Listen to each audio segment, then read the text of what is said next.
देख रहे हैं केवल सच न्यूज।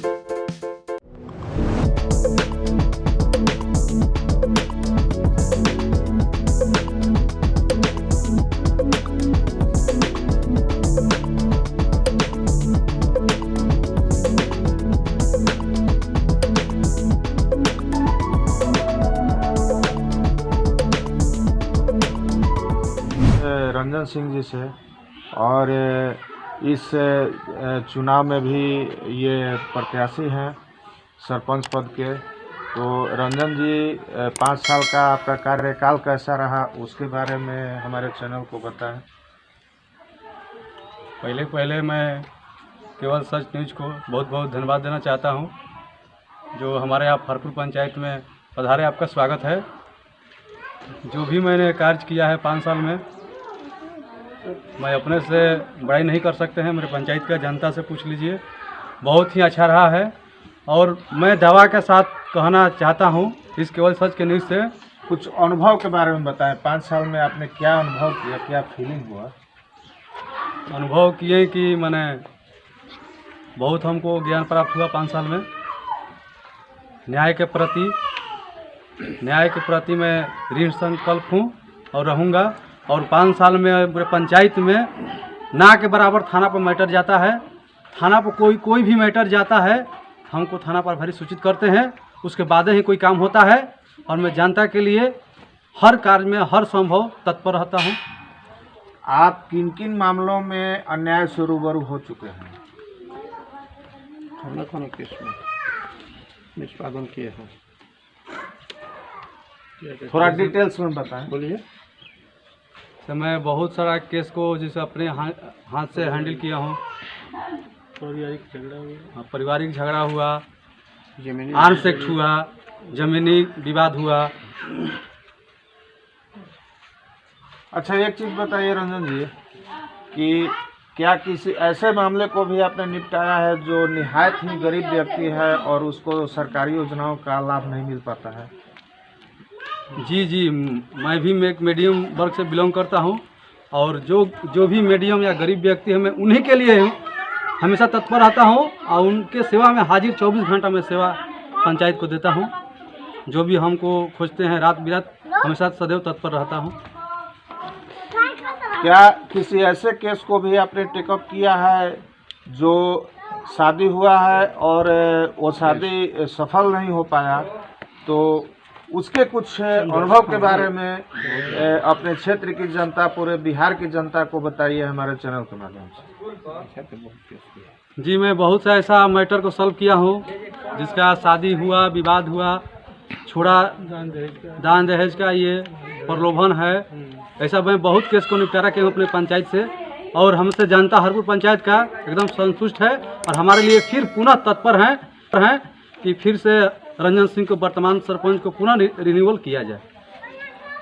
सरपंच साहब, एक चीज़ आपसे मैं और जानना चाहूँगा। बहुत से लोगों का पिछले 2 या 3 सालों में गाय भैंस की चोरी हुई थी, आपको मालूम होगा। तो इसका निपटारा कैसे हुआ? क्या थाना स्तर से हुआ या आपके स्तर से हुआ? कैसे हुआ ये बताइए। बहुत बहुत धन्यवाद जो आपने ये हमारे बीच बात रखी। एक बार अभी पूरा 1 साल पहले की बात है, करनौले की घटना है। जादव जी हमारे गांव में हैं। रात को वो लोग आए थे भैंस खरीदने के लिए और देखे, और भैंस जो बढ़िया थी बीच में से उसको चोरी कर लिए। उसको मैंने अपने स्तर से भी और थाना की मदद से भी उसको निपटारा किया। अमूनन अन्याय सिर्फ ग्राम कचहरी में पेड़ पौधे का कटाई से लेकर के और ज़मीन बंटवारे से लेकर के शादी ब्याह के मामले हों या फिर अन्य नली गाली से संबंधित कोई झगड़ा फसाद हो, तो ये न्याय अन्याय देखना तो आपका काम है ही। क्या किसी ऐसे लाचार व्यक्ति को भी आप जानते हैं जो पैसे के अभाव में या जानकारी के अभाव में अपना इलाज नहीं करवा पा रहा हो, उसके लिए आप क्या करें? ऐसे व्यक्ति हमारे पास आते हैं जो बहुत गरीबी वर्ग का हो, जिसके पास पैसा वैसा नहीं है इलाज करने के, जो भी हमारा सेवा होता है, योग होता है, मैं उनको करता हूँ। एक चीज और बताइए हमारे दर्शकों को कि क्या पेयजल संकट जो है आने वाले समय में दूर हो पाएगा जल नल योजना के माध्यम से, या फिलहाल किस तरह का जल नल योजना का क्या कंडीशन चल रहा है, इसके बारे में थोड़ा बताइए। माननीय मुख्यमंत्री द्वारा जो जल नल का कार्य है, जो वार्ड और मुखिया का देखभाल में है, वो जल नल इसीलिए लगाया गया है कि भविष्य में अगर पानी ना मिले तो उसको यूज किया जाए। लेकिन इसमें बहुत सा भी असफल हुआ है, सफल नहीं हुआ है। और माननीय मुख्यमंत्री जी से हम आग्रह करते हैं सच न्यूज़ के माध्यम से कि इस पर तत्परता से कार्य करें।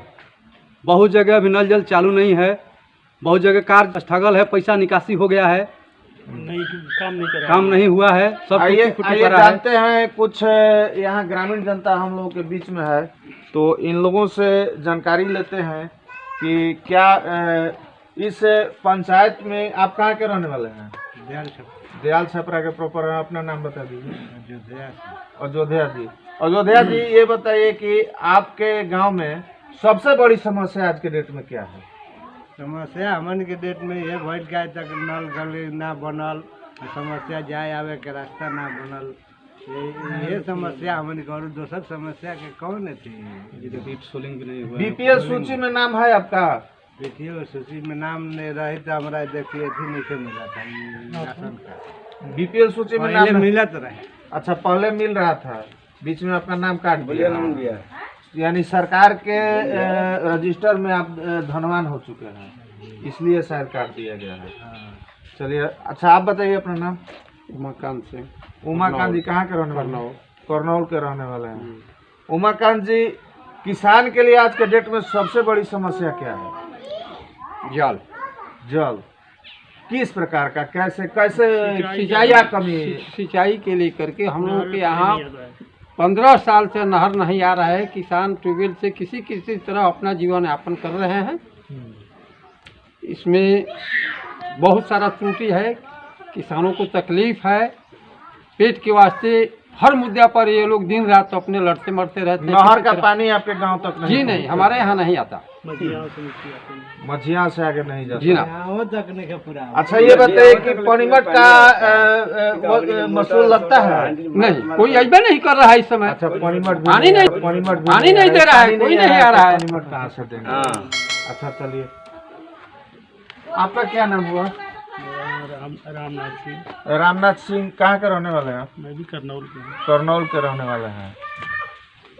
आप काफ़ी तजुर्बा रखते होंगे गरीबों के उत्थान के लिए, कुछ दो शब्द बताएं हमारे चैनल के माध्यम से कि ताकि गरीब परिवार जो है, बीपीएल परिवार जो है, उनका उत्थान कैसे हो पाएगा?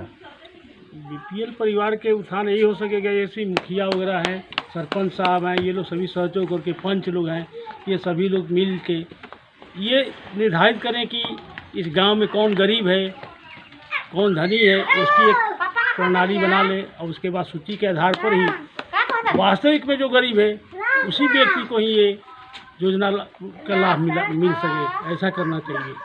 चाचा, एक चीज बताइए कि आपने कभी देखा है कि मुखिया, सरपंच और बीडीसी एक साथ मिल करके कोई योजना तैयार कर रहे हो?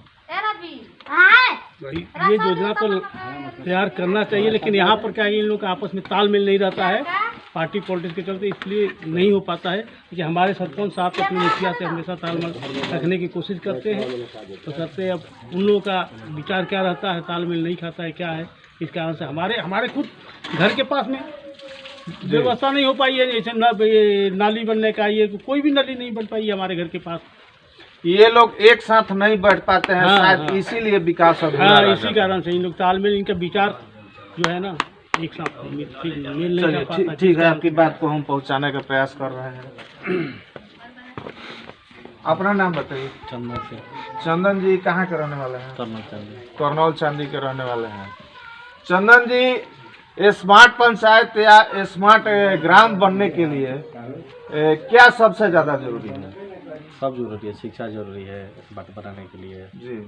सब शिक्षा पर ध्यान दिया जाएगा जी। बच्चे लोग पढ़ने जाएंगे, स्कूल की व्यवस्था, स्कूल की व्यवस्था बढ़िया होना चाहिए, हॉस्पिटल की भी व्यवस्था होना चाहिए। आपके गांव में प्राथमिक स्वास्थ्य केंद्र की क्या पोजीशन है? हम बताइए, तुम बताइए। सरपंच साहब बताइए। हमारे गांव में प्राथमिक स्वास्थ्य केंद्र है, लेकिन डॉक्टर लोग नहीं बैठते हैं। कभी नहीं। कभी आते नहीं, हैं। कभी कल आते हैं हफ्ता में एक बार। कोई कार्यभार ढंग से नहीं वहाँ करते वहाँ हैं। के साफ सफाई और रख रखाव के बारे में बताइए। कुछ नहीं है, जीरो है। करनौल प्राथमिक स्वास्थ्य केंद्र पर कुछ सुविधा भी नहीं है। वहाँ पर कितने कर्मचारी पोस्टेड हैं? ये अभी कोई हमको कोई इसके बारे में अथॉरिटी से सूचना रहता नहीं नहीं है, है। कोई लिखित नहीं है। वहाँ पर मनमौजी है। हमारे नहीं, बहुत से हमारे पंचायत में जहाँ भी स्वास्थ्य केंद्र बना है प्राथमिक, जी। कोई व्यवस्था नहीं है। डॉक्टर का लापरवाही है, स्टूडेंट ढंग से नहीं स्टाफ का चलता है, लापरवाही है। मनमानी चलता है। आप देख सकते हैं, मैं आपके दर्शकों को बताना चाहूँगा, पहले भी मैं कई अपडेट दे चुका हूँ कि बिहार में स्वास्थ्य सेवाओं की स्थिति क्या है। प्राथमिक स्वास्थ्य केंद्र और उप स्वास्थ्य केंद्र का जहाँ तक जायजा लिया हम लोगों ने, क्या हाल रहा, और आगे भी मैं अपडेट देता रहूँगा।